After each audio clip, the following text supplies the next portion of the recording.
right, so what kind of work do electricians do? Well, for many of us, we already know that we have electrical in our homes, so residential work is one of them. Then, of course, we have work out in the commercial sector, which is, the stores, the institutions, which are schools. And then we have industrial electricians or electricians that work in the industrial sector. And typically when we work in the industrial sector, that's when we start to deal with heavy equipment like motors and things like that. But the field can be anything from energy production, storage, farming, fire alarm systems, railway systems, aviation, shipping, and the list goes on and on and on. So yeah, residential, we do lights, plugs, all the electrical equipment in the homes. We do car park lighting, stores, store equipment. Like I said, schools, hotels. Hotels need fire alarm systems. Electricians are the only people in Alberta that are qualified to install fire alarm systems. And then in industry, there's lots of moving machinery, and so often we're dealing with motors and how to control those motors. But often we also do some protection. So here is a picture on the right-hand side. Top right, there's what we call cathodic protection. We actually protect oil-filled pipelines from rusting under the ground. And then, of course, there's the new emerging technologies such as hydrogen fuel cell electric. There's nuclear power, solar, wind, and this underwater turbines. These are typically for ocean current turbines. You see them more in Europe rather than, I haven't seen many around North America. But so to find a job information regarding electrical, often I go to jobbank.gc. I'm not actually searching for jobs there, although there are jobs advertised at jobbank.gc. But often I'll just want to find what's the trend. If for example, if I want to know if Alberta, what's the demand for electricians, I can go here. Or if I want to know what the average pay for an electrician is, I can go to jobbank.gc. So I'm just going to quickly change my screen, and I'm going to share that with you. So I've already got it on the wages. And so jobbank.gc, I'll probably go back a slide or two. Let me see if I can just go back to the regular. So you typically, when you get there, you'll just have this menu here, and you can go like trend analysis, outlooks, for example. I know in Alberta, the outlooks for electrical is probably not great. Let's go over here and type in electrician.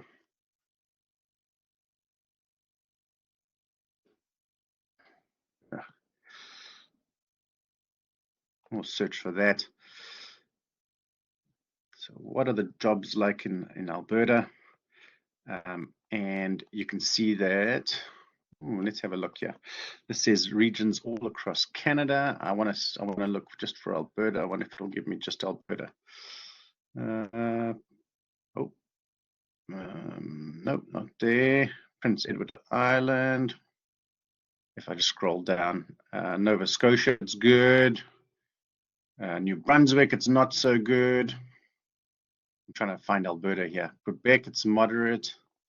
I think Alberta is not great for electricians right now, but doesn't mean that there aren't jobs out there, especially here in the northern region. Actually, is look at that. The employment outlook will be good for electricians. Oh, that has changed. So, yeah, that is actually very good for us electricians. The last time I checked on here, it wasn't very good at all. But nice, a little uptick in electrical jobs. That means hopefully people's salaries will go up as well. All right, so I can go over here and look at wages, what an electrician earns. Again, I'll probably have to type in electrician, and it will give me a comparison of provinces. And I will go down all the way to Alberta. I hope you can see my screen okay. Assume the technology is working. Yeah, so just often I'll look in this middle column because that's the medium salary. And so the Athabasca, Grand Prairie, Peace River regions, it says the average salary is around about $36 an hour. But on the upper end, it's around about $40 an hour. And that's true for most areas like Slave Lake and going north. You probably get more than $40 an hour as a journeyman electrician, not as an apprentice, but as a journeyman electrician. So while I'm changing back, I'll probably talk about that. Apprentices typically earn around about first period apprentice will earn 50% of whatever a journeyman earns. So the company is paying electrical journeyman $40, $45 an hour. They are obligated to pay their apprentices at least half of that.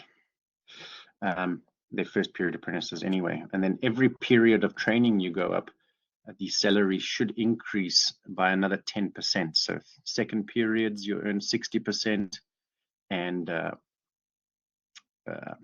third period, you earn 70%, and a fourth period apprentice will earn 80% of what a journeyman earns, and then 100%. Go ahead, Lucille. So an electrician makes $25 an hour?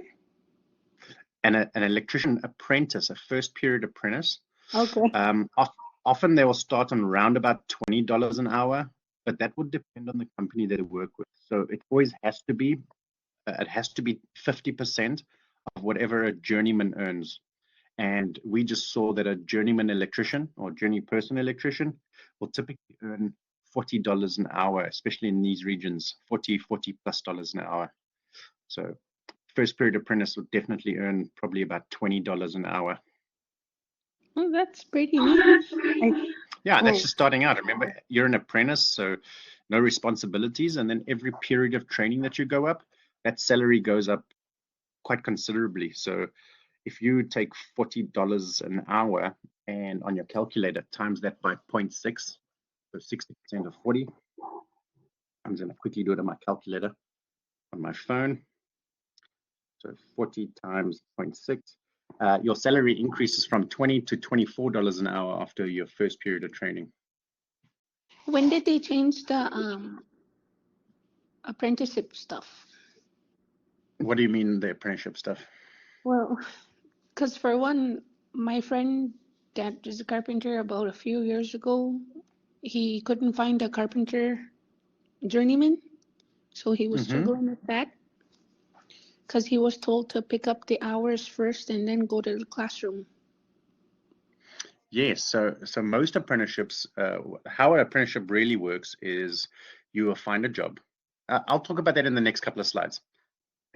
It's coming up, so I'll try not to repeat myself. I'll just go through the slides and explain it. Yeah.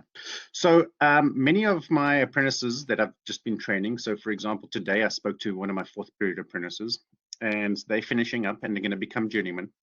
And most of them are earning already over $40 an hour, and that's before they're even a journeyman. So their salaries with overtime and holiday pay and all that, typically electricians will earn over $100,000 a year easily. I don't think I've spoken to many journeyman electricians in this region that earn less than $100,000 a year. So that's obviously after all 4 years of study. Okay, so pathway to a journeyman electrician. So a journeyman electrician will take 4 years of apprenticeship training. That means 4 years of working with electrical companies, or if you're, you can work with one electrical company all 4 years, that's fine. And you will attend 4 periods of electrical training. Now, what you were asking earlier is typically what will happen if you're doing a traditional apprenticeship. You will first get a job at an electrical company or at a trades company. Then what they'll do is they'll sign you up as an apprentice, and you would typically work for 10 to 12 months to get a certain amount of hours of electrical experience or trades experience. Then you'll go to do first period schooling. When you finish that first period schooling and you pass the schooling, you will then automatically become what's called a second period apprentice.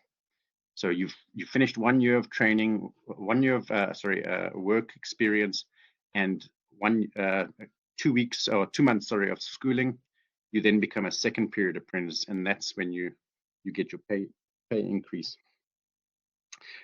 So most people, well, traditionally, most people would have first done the work experience and then come to schooling. However, there is a route called the pre-employment training. And I assume that's what you've been talking about, because you said you're not working in the trade, but you signed up for carpentry school. So, yeah, actually, I'm going into the classroom first, and then I'll be doing my hours afterward. Okay. Do you know where you're going to be doing your hours after you've gone to do the schooling? Well, I was kind of hoping that I'd come over here, like closer to home, like where I live in Salt Lake. Yeah. But that's kind of hard. So, correct. So one of the roots of training, so I'm just going to talk about electrical training, but they do the same for carpentry and for welding and for other trades, is they do what's called the pre-employment training. Now, pre-employment training does not mean you're guaranteed a job after your schooling. So what they will do is you typically do schooling, and at different colleges, the length of time is different. So at our college, Northern Lakes College, my electrical pre-employment is going to run for 16 weeks. That's the 8 weeks of traditional training. Plus we do 2 weeks of safety training. That's your first aid certificate, your WHMIS and fall arrest, and transportation of dangerous goods. And we also do some skills training to prep you for job interviews and resume writing. Then there's also 4 weeks of practical project training where you just learn to use the tools and how to, to complete a couple of electrical projects. And then we put you on a 2-week work placement with a company local to Slave Lake. Well, we don't put you with a company. You have to apply for it, but they're all aware of pre-employment apprentices. And you'll go on a work placement and work for an electrical company just to get some experience for 2 weeks. It's not a job. You don't actually get paid for that job. You just work with them for 2 weeks just to get experience, trades experience. But you still need to pass the theory and practical exams at Northern Lakes College, and you have to pass a government exam if you want to get credit for that schooling. So it's a little bit more of a tricky path, but after your pre-employment training, what it really does is it makes you more employable. So an electrical company, if they see that you've done the pre-employment training, it's a lot more attractive for them to hire somebody that has had at least some training rather than hiring somebody off the street that has had no training. Often when high school students finish high school, they'll go and they'll ask the company, hey, can you please hire me? I want to work as an electrician. Risks employing people that have got no formal training. Whereas if you've done the pre-employment, at least you've had 16 weeks of training prior to applying for the job, and that looks good on your resume. So that's the 2 routes you could take. You can either do if you know somebody who will employ you before doing the training, then the first period technical training is what you would do after your 1 year of experience. But pre-employment training is something you do before you even get a job. I hope that helped explain it a little bit. Yeah, that helped a lot. Okay. All right. So if you want to become an apprentice and you need to do the technical training at the colleges, whether it be after a years of practical experience already, or whether it be to the pre-employment program, you will need to qualify. And the qualification obviously means you need to have some entrance requirements. Now, if you've done high school, you would need English 20-2, Math 20-3, and Science 10. Or you would need an equivalency, the GED equivalencies. Or if you don't have any of those, you could do an entrance exam, which is free of charge through Alberta Industry and Training.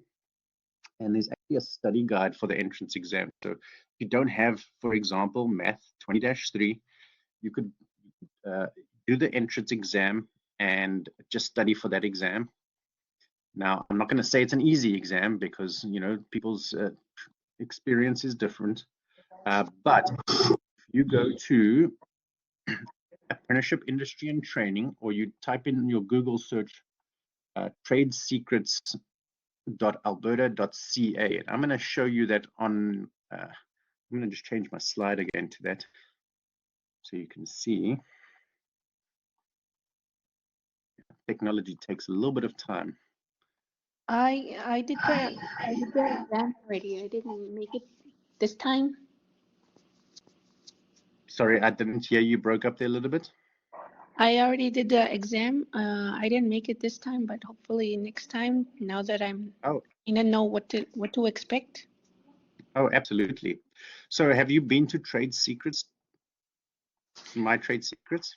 Yes, sir. I'm there every day. Oh, okay. So you will probably know that there is a study guide for this entrance exam, and you can see that there is. Okay, excellent. Entrance exam study guide. There you go. Okay, I'm going to change the slide there. I think it's just you and I in this session, so I won't waste any more time on that.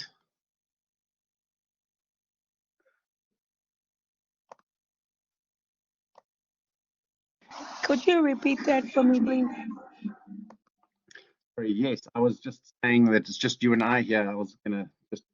I didn't want to go on about the study guide if you're already aware of it. Yeah, I'm okay with it. Good. Okay, excellent. All right, so here's a bit of I'm a bit of a salesman now. So why choose Northern Lakes College over other colleges for our, our pre-employment or first period training or any apprenticeship training? At Northern Lakes College, we have smaller class sizes. Our classes are typically kept to 12 students maximum. Depending if we're doing a pre-employment program, sometimes we join our first periods in pre-employment, so that number may go up to 16, but that would be the absolute maximum. But typically, any apprenticeship class is 16 students, 12 students, sorry. We also only run our classes 4 days a week, meaning we do 30 hours in 4 days, and we leave the 5th day as an optional, meaning students who need extra help or students need to catch up on exams or need one-on-one assistance, they can come in on a Friday and they can get that extra help that they need. Many other colleges, and not mentioning names, what they'll do is they'll run 5 days a week, 6 hours a day, and they leave very little time for one-on-one assistance or one-on-one instruction with students. Because we have small class sizes and 4 days a week, we often have a lot of hours available to have one-on-one assistance with our students. And because our classes are also small, we do have more individual practice on pieces of equipment. So if you're doing electrical, I typically have a piece of equipment for every student, whereas other colleges may have to group students together, and 2, 3, or 4 students all have to work on one piece of equipment at the same time. And so we feel that at Northern Lakes College, having the small class sizes obviously helps the students learn better. And then just last little slide, I have some pictures of some projects and students working on some projects there. This is typically what we do in the pre-employment. We get students to wire up some electrical, household electrical. There's on the left-hand side, you can see somebody wiring up some walls, an electrical panel on the top there. And we do some heat trace.